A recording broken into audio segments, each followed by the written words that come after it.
Maestro, cuando tenemos la oportunidad de hablar con un escritor, normalmente surgen varias preguntas. ¿Cómo descubrió su talento? ¿Cuándo inició? ¿Quién lo apoyó? En su caso, ¿fue su familia? ¿Fue un amigo? ¿Sus profesores tuvieron algo que ver con todo esto? Indudablemente, los profesores influyeron mucho en mí y en cualquier niño.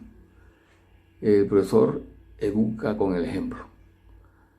Así nos los enseñó hace mucho rato Juan Amos Comenio. Tuve la suerte de tener buenos, excelentes profesores, amantes de la escritura y amantes de la lectura. Solamente alguien que ame la lectura y la escritura puede formar niños y jóvenes lectoescritores. Yo conté con esa suerte. Eh, Talento, no sé si tenga, solo sé que amo la escritura. Siempre voy caminando por la vida en función de la escritura. Quisiera plasmar, dejar escrito todo lo que veo, lo que siento. Recuerdo que escribí mis primeros cuentos cuando estudiaba bachillerato. Se hacía una semana cultural en mi institución y pues escribía para participar en esa semana cultural. Influyó mucho que me gané un concurso de cuentos y eso me matriculó, me marcó para toda la vida. Desde entonces pues he estado pendiente de escribir, de contar lo que siento. Desde niño tuve un gusto especial por la lectura. Quizá influyeron en mí los relatos que escuchaba de los mayores, esos cuentos tradicionales. Quizá influyó en mí cuando empecé a sentir ya mayorcito la necesidad de expresar las meras inquietudes de mi espíritu. Eh, Quizá pues influyó mucho en mí las circunstancias históricas de existencia que me ha tocado vivir. Eh, la escritura es experiencia. Casi siempre o siempre el escritor escribe de lo que vive o de lo que viven las personas que lo rodean. Cuando estamos con los niños en clase, todos los estudiantes quieren participar. La clase se hace divertida. Entonces la profesora dice coche, los niños dicen noche, el profesor dice sortija, los niños dicen manija, recurso, concurso. Podríamos decir que el entusiasmo es el rey de la clase. Pero cuando el profesor dice niños o jóvenes, escriban un poema, el que ahora reina es el silencio.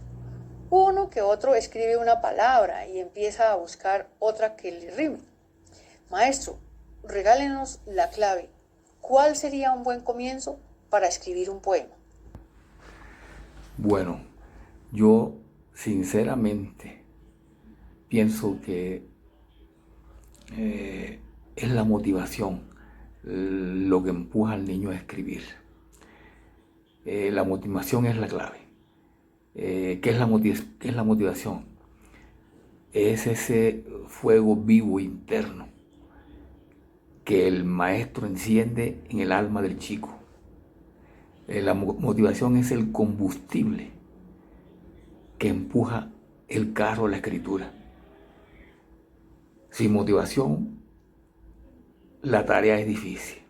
No se puede obligar al niño a escribir de algo que no le nazca, que no le salga de adentro. ¿Y de qué debe escribir? ¿De qué debe reflexionar en sus escritos el niño? Bueno, de lo que le gusta, de sus juegos, de sus padres, debe escribir de sus hermanos, de su barrio, o sea, de todo lo suyo. Lo que no es suyo, lo que no siente como suyo, o lo que no siente como propio, no lo llama la atención. Yo casi siempre recomiendo leer a Isabel Agüera, que es una escritora española y a la vez educadora, que ha desarrollado una cantidad de estrategias, de técnicas para renovar la escuela, con una cantidad de ideas originales, donde ella enseña desde el aprendizaje de una metáfora hasta una rima a través del juego. Es una estratega especialista sobre la animación de la lectura y la escritura.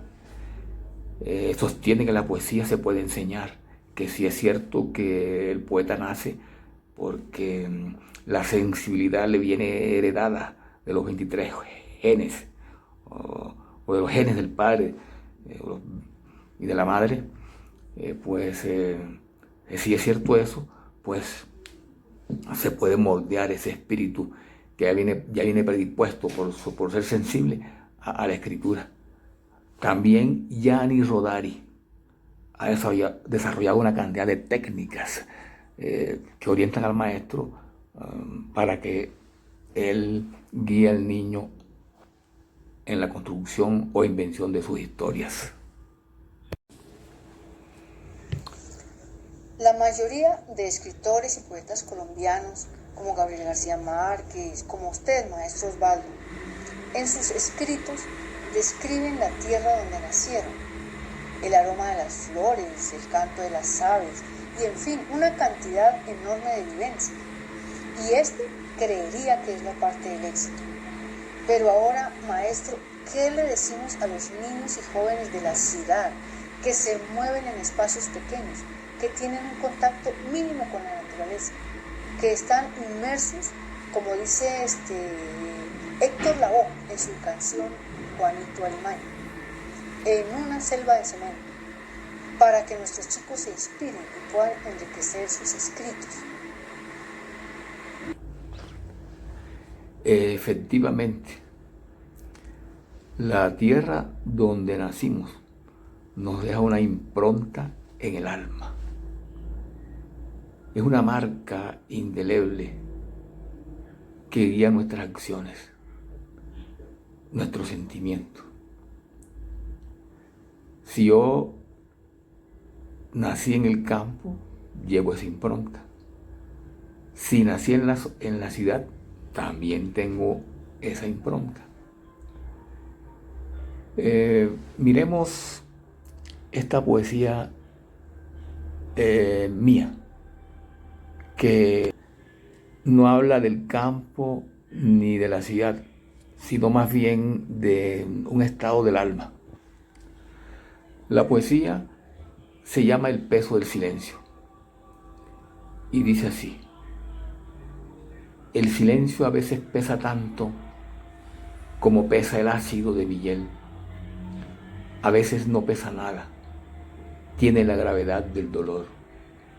Pesa un suspiro, pesa lo que pesa una silueta, pesa un cadáver, pesa una fragancia, pesa un destierro. Tiene la pesadez de la sombra, la del vacío, la del grito. Hay silencios de muerte, de noche y de luz. Hay silencios dentro y fuera de mí, silencios de la boca y silencios del corazón. El silencio pesa lo que peso. El silencio soy yo. Calla el buitre, calla la paloma. El silencio pesa aunque no tenga voz. Pesa el silencio del olvido. Pesa el silencio del puñal. Pesa lo que pesa la mueca del pesar, la de la sangre, la del espanto. Pesa una gota de vino. Pesa lo que pesa el sonido. Pesa lo que peso yo. Pesa una palabra sin nombrar o un verso sin escribir. Mi silencio pesa lo que pesa mi voz. Como podemos observar, pues es una poesía hecha de una vivencia. No es la vivencia de la tierra donde nací, no es la vivencia del campo. Es un sentimiento acá en la ciudad, que me surge, que me nace acá en la ciudad, pero subyace dentro de mí el aprendizaje del que tuve en la tierra donde nací. De hecho, la poesía ha tratado muchos temas. Los grandes temas de la poesía han sido, por ejemplo, el amor. Y hay amor en la ciudad y amor en el campo. Quien lo vive en la ciudad puede escribir poesía del amor en la ciudad. Otro tema, o un grande tema de la literatura universal, es la muerte, el tema de la muerte. Lo mismo, la gente se muere en el campo y se muere en la ciudad. Tantos temas, el dolor, la venganza, la locura, la alegría, la ira, etc. Y todos esos temas se viven en el campo y en la ciudad. En el año 2007, usted publicó su primer libro, Por las rendijas del tiempo, en las soledades del destierro. En los escritos que allí están, percibo el amor por su gente y un cierto aire político. Cuéntenos, háblenos de este libro. ¿Qué lo inspiró? Efectivamente, mi libro, Por las rendijas del tiempo, es un canto al destierro y a la muerte. Es la memoria del exterminio a sangre y fuego de un partido político. Por eso digo a los desterrados, en una de mis poesías, ¿quién va en esa nave? En las partidas no solo parten los que se van, también parten los que se quedan. Por eso digo asimismo a los desterrados, el puerto está lejos, altas olas estrellan la nave de cristal contra los acantilados. Un llanto de voces rotas cae eterno en el vacío de la distancia. Vuelta añicos a la deriva, se ahoga la vida. Por eso le digo a los silenciados, a los asesinados, hablo con tu voz y quieren silenciarme, pero aunque apaguen mi garganta te oirán tus gritos, oirán los gritos de mis letras, y mi voz, tu voz, irá por los caminos como una vela encendida. Igualmente por eso le digo a los hermanos asesinados, porque arrasan los árboles, piensan que el bosque van a desaparecer. Porque fusilan las palomas, piensan que su vuelo van a detener. Se equivoca, tú no duermes, el bosque se multiplica y la paloma sigue volando. En síntesis, mi libro Por las rendijas del tiempo, escrito en las soledades del destierro, es una historia de amor y de nostalgias.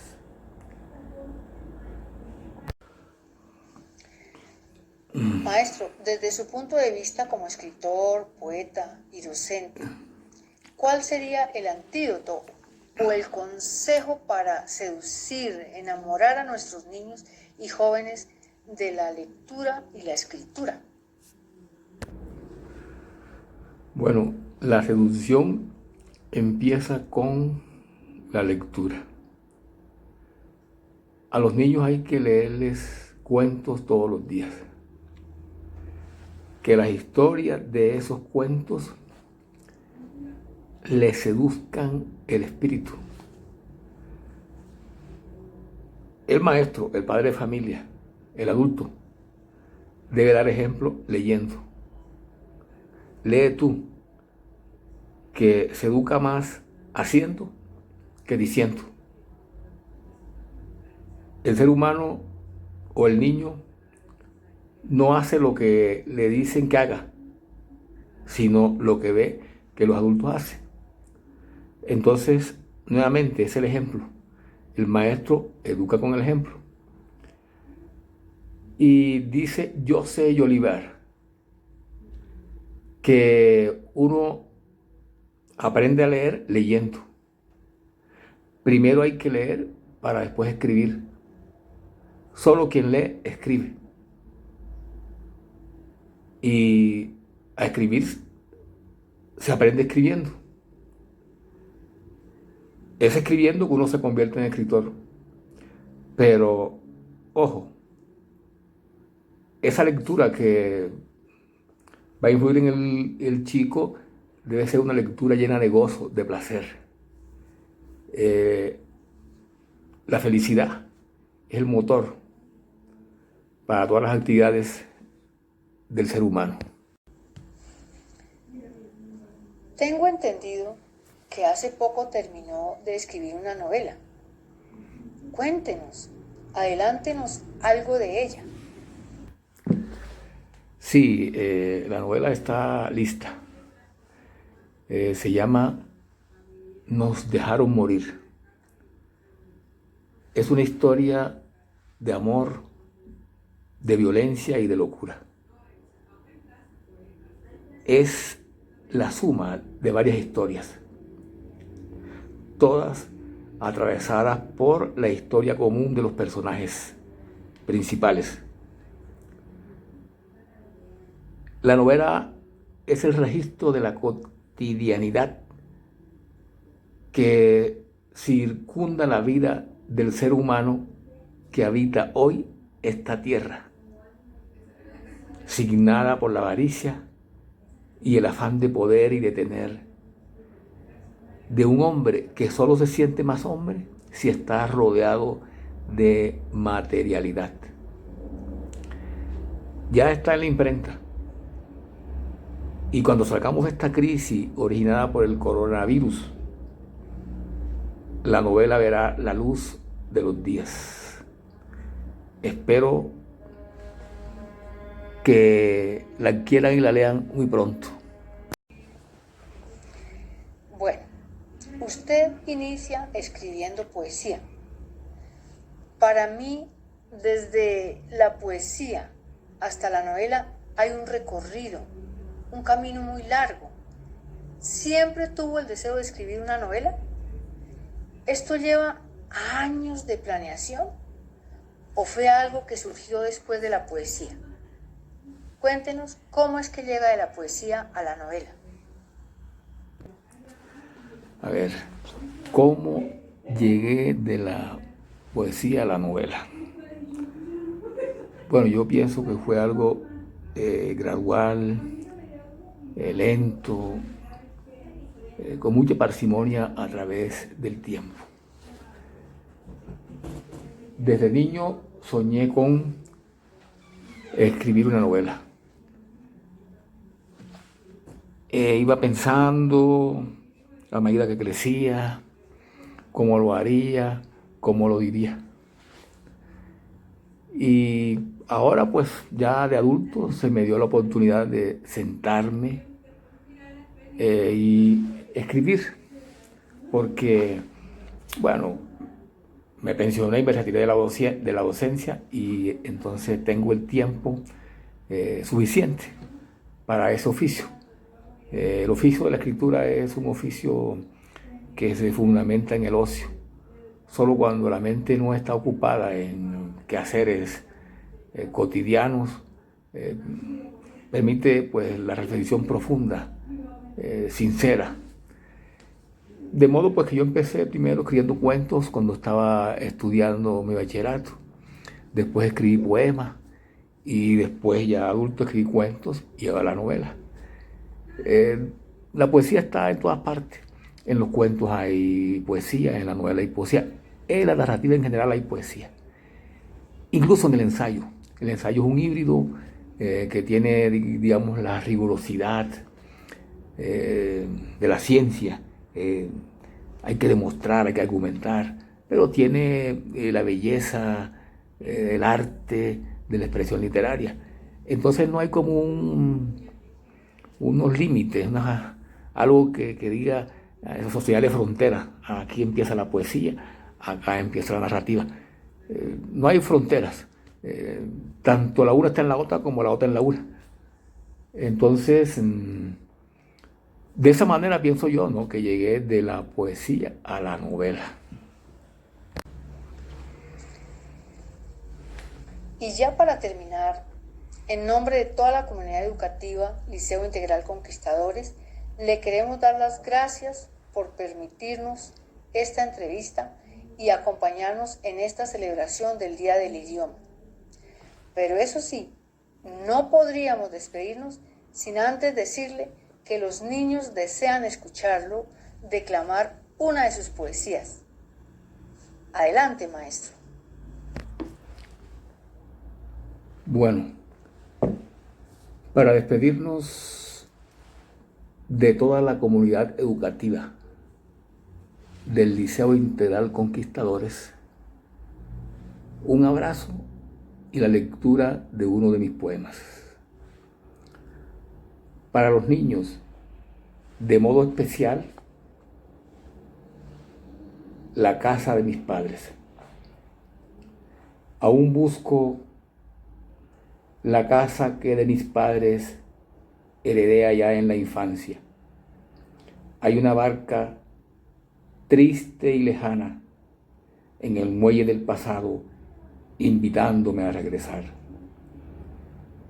Los dioses del destierro en otra parte no me dejan vivir. Aún busco la casa que de mis padres heredé allá en la infancia. Muchas gracias. Un abrazo para todos ustedes.